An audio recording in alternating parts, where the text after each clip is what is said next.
અમદાવાદના ઐતિહાસિક કોચરબ આશ્રમમાં જ ગાંધીજીની વિચારધારા જાણે કે ભૂલાઈ હોય તે પ્રકારનો એક વિડીયો સામે આવ્યો છે।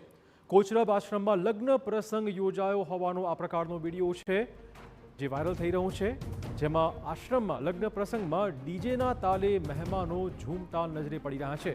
કોની પરમિશનથી આ આશ્રમમાં લગ્ન પ્રસંગનું આયોજન કરાયું તે વિશે ચોક્કસ મોટા સવાલો છે। જે આશ્રમમાં બાપુએ લોકોને સત્યાગ્રહના પાઠ શીખવ્યા, સત્યનિષ્ઠા, જીવન અને સાદગી માટે લોકોને પ્રેરિત કર્યા, તે જ કોચરબ આશ્રમમાં ભપકાદાર લગ્નના આયોજનથી અનેક મોટા સવાલો છે। બીજી તરફ દાવો છે કે ગુજરાત વિદ્યાપીઠના કર્મચારીના દીકરાના લગ્ન હોવાથી કોચરબ આશ્રમમાં આ આયોજન કરવામાં આવ્યું હતું। ગઈકાલે સંગીત સંધ્યા, આજે લગ્નનું આયોજન છે। ગુજરાત વિદ્યાપીઠના કર્મચારીઓને પ્રસંગ માટે આશ્રમ ભાડે અપાતો હોવાનો પણ દાવો થઈ રહ્યો છે।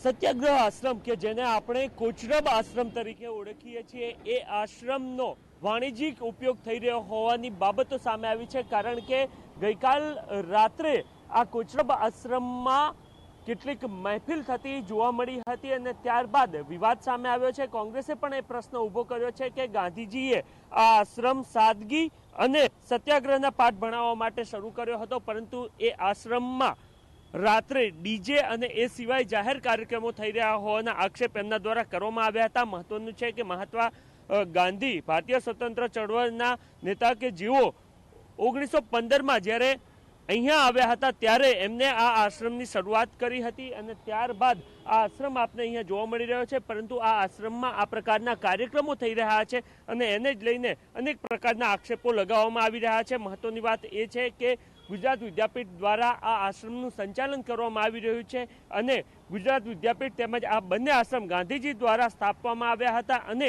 આશ્રમનું નિર્માણ સાદગી, સમાનતા જેવા સિદ્ધાંતો પર હતું, પરંતુ એ તમામ સિદ્ધાંતોને બાજુ રાખીને અહીંયા ડીજે અને એ સિવાય મહેફિલો થતી હોય એ પ્રકારના દ્રશ્યો ગઈકાલે રાત્રે જોવા મળ્યા હતા અને એ જ બાબતને ધ્યાનમાં રાખીને અનેક પ્રકારના વિવાદ થતા જોવા મળી રહ્યા છે।